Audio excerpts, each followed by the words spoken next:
nagkasa harapan lang naman kami ng kwentuhan, kaya hindi na namin namalayan yung oras. Mabuti nga nandun si Bong eh. Kasi kung di siya dumating doon, biruin mo siguro, nasira na ang ulo ko sa kahihintay sa CJ na yan. Camila, I'm really sorry. Sana pumayag ka na lumabas tayo mamayang gabi. Promise, babawi talaga ako. Huwag kang papayag na si Tita Ivy lang at si Daddy Bong mo ang mag-bonding. Tandaan mo, kailangan gawin natin ang lahat para si Tita Camilang makatuluyan ng daddy mo. Ewan ko ba dyan sa babaeng yan? Alam mo, ang pinoproblema niya, yung psychological state ni Bong at saka ni Daisy. Kailangan may gawin tayo tungkol sa bagay na ito! Daphne, ano pa iniisip mo? Ayokong sumama, wala akong gana. Bakit ba ang tigas ng ulo mo? Ha? Hindi pwedeng ipilit mong gusto mo. Gusto ko lang naman na tumuli siya sa date. Kasi, di ba yun naman yung usapan nila Tita Camila? Di ba? Masama hindi tumupad sa usapan. Pero pinagalitan niya ako. Sinigawan niya ako. Para siya si Tita Ivy. Mainit ang ulo sa akin. Daisy, tahan na. Huwag ka na umiyak. Eh, may pinagdadaanan lang kasi si Daddy Bong ngayon. Ano? Mahirap ipaliwanag eh. Pero gawa yun ng sumpa. Alam mo, nalilito lang siya ngayon. Nagbabago-bago yung nararamdaman niya. Kaya minsan, bigla na lang umiinit yung ulo niya. Siguro, ako talaga sinisisi ni Daddy. Kaya siya nagagalit sa akin. Kasalanan ko naman talaga eh. Ako naman na may dahilan kung bakit nagkaroon ng sumpa.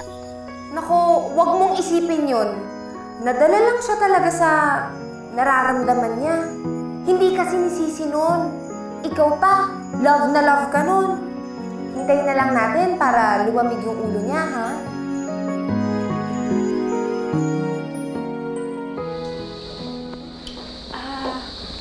Bong, are you okay?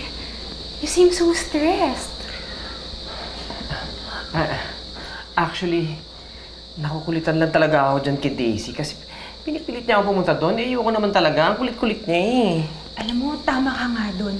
Medyo nakukulitan na nga rin ako kay Daisy. Pero huwag mo na siyang isipin. Tingnan mo nga, nababadrip ka ng dahil lang doon. Bong, it's a beautiful night. Relax. Let me take care of you. Ivy, wag na, please. Wag na. Ha? Bakit nahihiya ka pa ba sa akin? Hello, ang tagal-tagal na natin, no? Alam mo naman na yun ang gusto kong gawin, yung pagsilbihan ka. I will do anything and everything. Para lang sa'yo. Para tulungan kita. Ivy, talagang gusto mo akong tulungan? Oo naman. Di ba yun naman yung lagi kong ginagawa? Talaga? Oo. You'll do anything? Of course! Anything for you. O, ikaw na magpatuloy niyan. Kasi bala ko sana mag-general cleaning. Akala ko madali. Naku, napakahirap pala. Nakakapagod. Ikaw na magtuloy niyan, ha? Ito lahat? Oo. Sure! Okay lang. Sige, don't worry. Ako na magkatapos nito. Talaga? You're the best girl. Ang dami nito. At, Daisy! Halika na muna dito. Nag-usap na ba kayo ng daddy mo? Alam mo kasi, nagkausap kami kanina. Tapos nagtapat siya sa akin. Ang sabi niya, medyo naiirita na daw siya sa'yo sa kakulitan mo. Eh, di ba kinausap na kita nung isang gabi na huwag ka na maging makulit pero hindi ka pa rin nadadala? Ayan, nagalit ulit sa'yo yung daddy mo. Gusto mo ba yun? Hindi po. Ayoko naman po na nagagalit kayo sa akin. Lalo na si Daddy. Alam ko naman yun eh.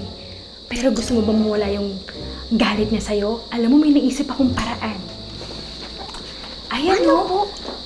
Linisin mo yan lahat. Gawin mo yan. I'm sure matutuwa sa'yo yung daddy mo. Dali na.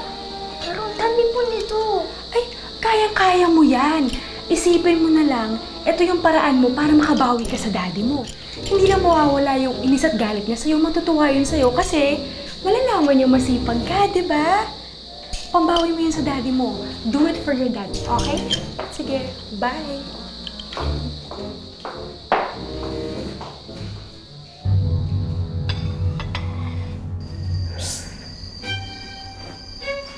May sumisit ba sa akin? Rose? Ikaw ba yan? Huwag mo naman akong multuhin, oh. Para pinaghuhugas ko lang naman si Daisy, eh. Wala namang masama na matuto siya ng gawaing bahay, di ba? Alam mo, kung ayaw mo, ako na lang ulit maghuhugas. Huwag mo naman akong takutin, Rose. Anong Rose? Ako to, no? Daphne? In the flesh. Daphne? Anong ginagawa mo dito? Ano pa? Di chinecheck ko kung nagtatrabaho ka ng maayos kasi sayang naman yung kinikita mo kung payosi-yosi ka lang dito, di ba? Paano mo nalaman yung address? Di ba kami nagbigay ng address sa'yo? Oo nga pala, no? Bakit naman hindi mo sinabi na pupunta ka dito? O doon lang tayo sa loob, doon board na ako, magtsika naman tayo. Ivy naman, magchichikahan tayo. Gusto mo, hindi pwede tayo makita ni Bong na magkasama. Ano ka ba? Gusto mo ba mag-isip yung bakit close na close tayo? Mag-isip ka naman, no? Hoy, nagpunta ako dito para i-check ka, ha? Kung hindi ka tumataliwas dyan sa plano. Kung nagtatrabaho ka ng maayos. Hindi naman, tingnan mo nga, nandito ako sa malayong lugar ng bundok ng Tagaytay kasama si Bong at si Daisy. Imbes na gumigimik ako dun sa The Fort. Hindi mo ba enough proof yun na may silbi ako sa inyo, ha? Ano yung sinasabi mo, ha? Na baka magkaroon ng diferensya yung magiging anak nyo ni Bong? Hoy, wala sa usapan yan, ha? Hindi kayo magpapakasal ni Bong. Wala sa usapan yung magkapamilya kayo o magkaanak kayo. Naintindihan mo? Wala sa usapan yun. Gets? Gets? Aaliwin mo lang siya. Sige na, pumasok ka na doon. Teka lang nga. Huwag mo sabihin pumunta ka lang dito sa labas ng bahay para sabihin sa akin yan. Tapos uwi ka na ba ulit? Ay nga, dito ako matulog. Pumasok ka na! Sige na, init mo masyado ng ulo. Nagawa na nga yung trabaho.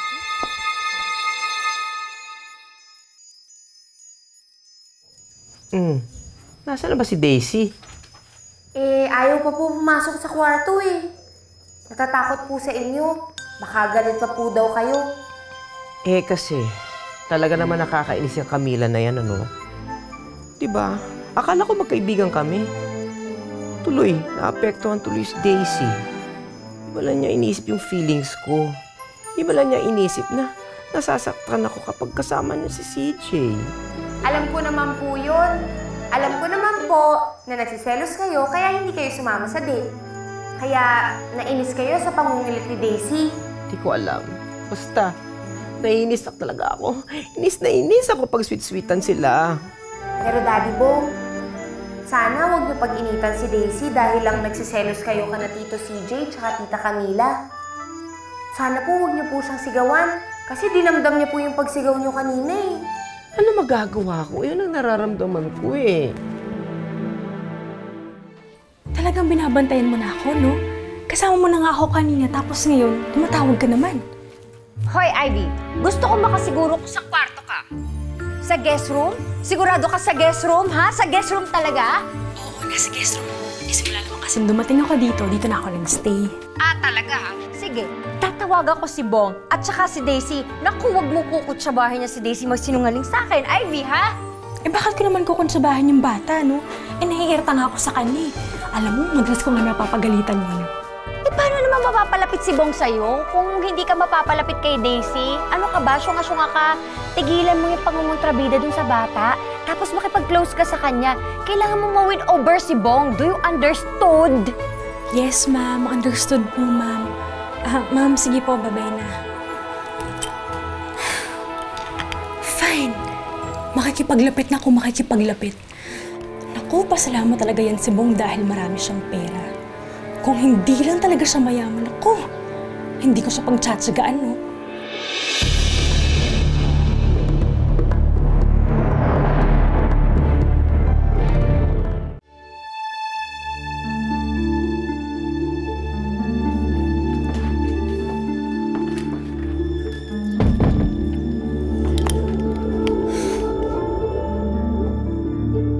Camila, thank you for spending some time with me, ha. Sana nag-enjoy ka.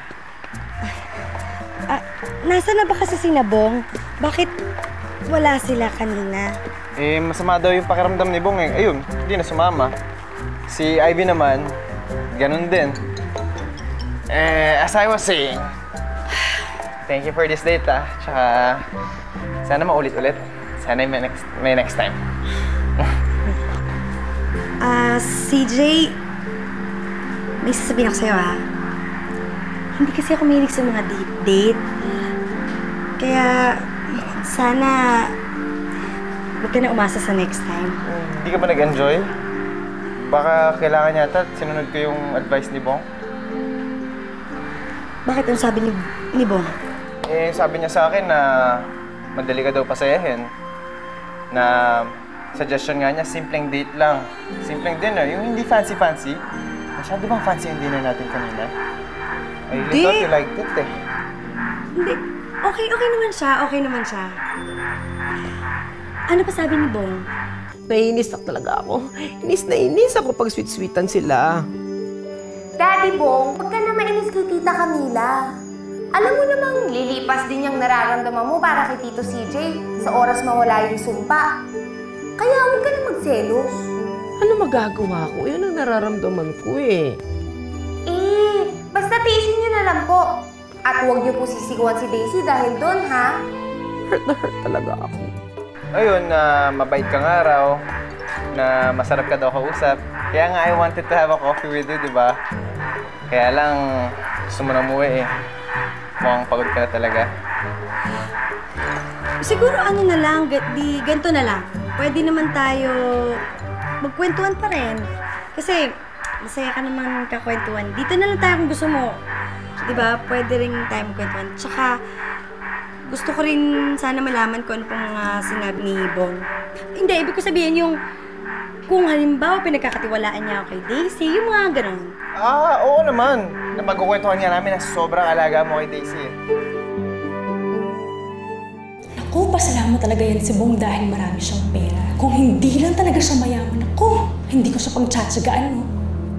Pera lang pala ang habol ni Tita Ivy kay Daddy. Ang sama-sama niya talaga. Akala ko, love niya si Daddy.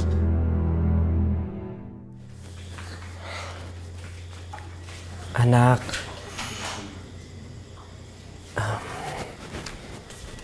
Daisy. Pagpasensyahan mo na ang daddy mo, ha? Kasi napagalitan kita kanina, eh. Alam mo, gulong-gulo lang talaga ang isip ko. Ang dami kong pinagdadaanan ngayon, eh. Ha? Pero hindi ako galit sa'yo. Ha? Pasensya na. Daddy, may isa pa pong problema. Si Tita Ivy, may narinig ako na... Ay, nako, anak. Hindi tama na nakikinig ka sa usapan ng iba. Hindi kita pinalaking chismosa. Hindi ko naman po sinasadya, Daddy. Pero Daddy, si Tita Ivy, hindi po siya mabait. Hindi siya katulad ni Tita Camila. Tita Camila, Tita Camila! Camila na naman! Tama na, anak, ha? Di ba sinabi ko na sa'yo? Huwag mo nang pagpilitan si Camila sa akin. Bakit ba ang kulit-kulit mo? Sorry po, Daddy. I'm sorry. I'm sorry. Tama na. I'm sorry, anak. I'm sorry, anak. Pasensya ka na.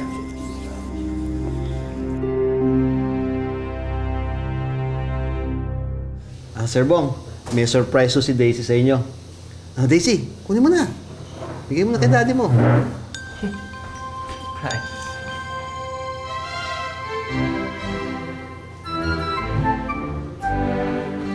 Para sa'yo, Daddy, oh. Wow! Daisy, ang galing-galing naman ng anak ko. Ginawa mo yan? Naku. Nako, Sir Bong, ginising ako ng maaga niya para magpatulong. Talaga? Oh, thank you, anak, ha? Oh, eto na ang kakainin natin for dessert, ha? Ang cupcakes na gawa ni Daisy. Hey. Ang sweet mo naman, Daisy. Alam mo, dapat lagi mong ginagawa yan sa daddy mo, ha? Good morning! May dala akong fruits para sa inyo. Wow! Ayan. Alam nyo, namalengke ako kanina eh. Tapos, sinobrahan ko na rin para madala ko dito. Nako, hindi na natin kailangan yan, diba? Kung hindi pa obvious, ayun o, nasa harap mo na. May dessert na kami. Ay, well, there's room for more naman eh. Kaya, tsaka mo, masarap naman tong dala ni Camila eh. Ay, nako, hinog Tapos na ito? yan. Hinog na yan. Oo, pwede na to oh. Hinog na yan. Sabi sa akin ng suki ko kanina, yan daw ang pinakamatamis ngayon. Ay, hindi ako naniniwala. Para sa akin, ikaw pa rin ang pinakamatamis. Sus naman, ang bola ka pa dyan. Mabuti na umpisa na natin to. Ay, Bong, ano? Gusto mo ipaghiwa na kita? Ayoko! Nako, Camila, huwag mo na kayo pilit. Bago dumating, nag-decide na kami na ang kakainin namin for dessert ay ang gawa ni Daisy na cupcakes. Kaya, huwag mo nang baguhin!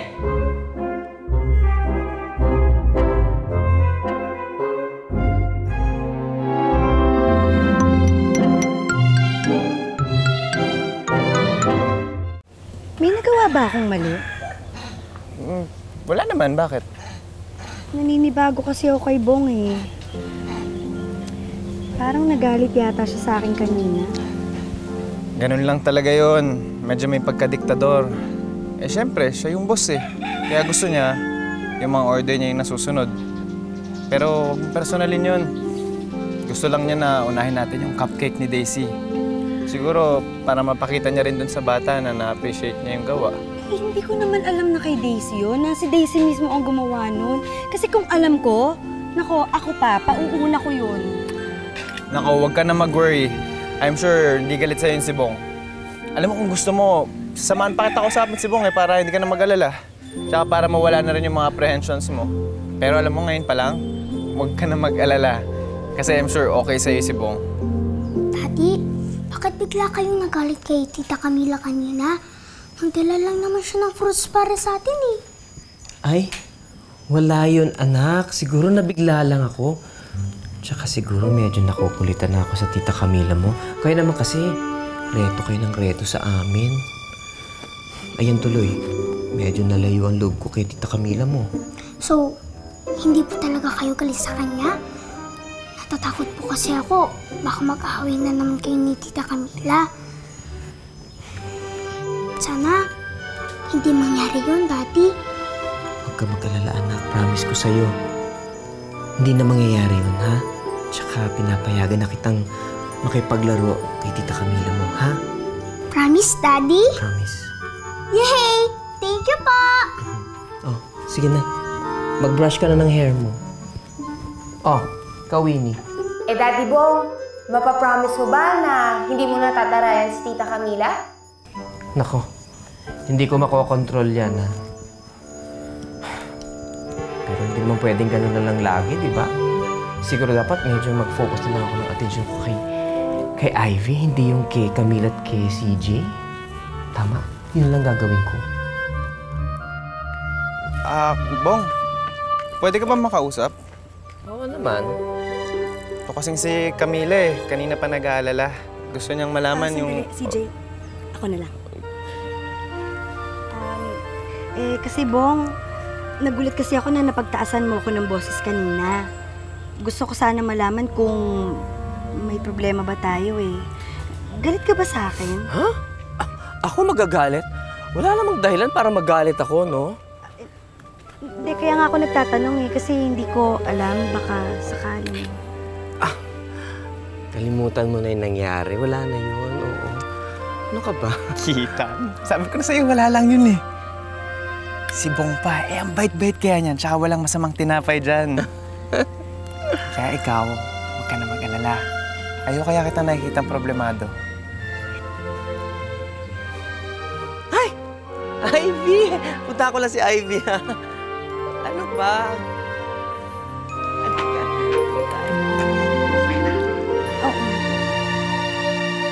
Akala ko ba nakapag-usap na kayo na wala ng problema? Oo nga. Hay nako, alam mo, bestie, ang problema, nagiging problema lang yan pag pinoproblema mo. Hindi ko maintindihan. Hindi ko rin maintindihan eh. Kasi nung huling magkainuman kami, parang okay na naman. Tapos biglaan lang hindi ako pinansin. Ang labo, di ba? Joseph. Uy, so, you wanna get closer and closer and closer. Sabi na eh.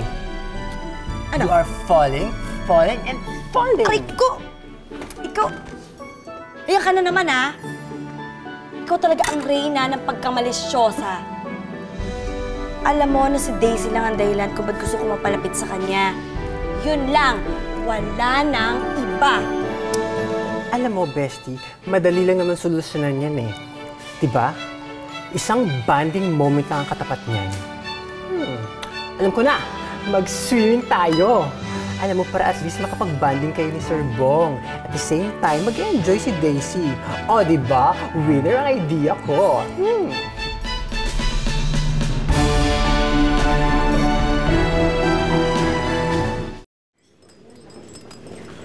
Hi! Hi! Naku, ang dami kong chika sa'yo ngayon. Eto na, naka 2 points ako today. Una, pinagalitan si Camila sa harapan ko, ha? Pangalawa, iniwan ni Bong si Camila at CJ, aba, para lapitan lang ako. O, diba, feel na feel ko, mas lamang talaga ako sa Camila na yon. Good! Dapat talaga mas lamang ka sa prom din na yon. Pero hoy, Ivy, ha? Kalahati lang yan ang trabaho mo. Tatandaan mo, dapat ma-win over mo si Daisy. Kailangan mapalapit sa'yo yung bata. I know, right? Kaya nga tinitiis ko eh, kahit na hindi magaan yung loob ko sa bata, no? Hello? Hindi ko kaya siya kadugo, no? Alam mo, buti na lang hindi niya ako masyadong kinukulit ngayon kasi nandun si Camila. Buti naman di ka niya masyadong kinukulit ngayon. Ang saya-saya, diba? Luka-luka. Ano ka ba naman, Ivy? Mag-isip-isip ka nga. Dapat nga ikaw yung kinukulit ng bata. Dapat siya close sa'yo, hindi doon sa April na Camila na yun. Ano ka ba naman? Ivy, alam ko wala kang amor doon sa bata, pero gumawa ka ng paraan na sa'yo mapalapit yun, hindi doon sa Camila na yun. Eh, ano namang gagawin ko? Aba, malay ko. Mag-isip ka naman, ano? Diyos ko naman, nagpunta na nga ako dito sa Tagaytay para i-supervise ka. Pati ba naman yan, iaasa mo pa sa akin? Hirap-hirap na nga ng trabaho ko, dadagdagan mo pa. Daisy, ayun na si Daddy Bong, sabihin mo na. Oh, anong sasabihin, Daisy? Tungkol po kay Tita Ivy. Tita Ivy? Oh, bakit? Anong tungkol kay Tita Ivy? Oh, Ivy! What a coincidence! May sasabihin siya tungkol sa'yo. Ah, talaga, Daisy? Ano yung sasabihin mo tungkol sa akin?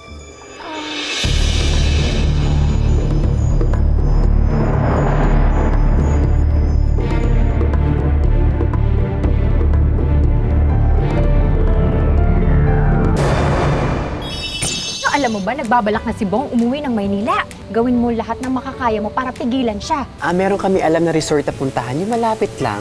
Para naman makapag-bonding tayo, relax. Dapat kasama ako dyan para may magbantay kay Daisy.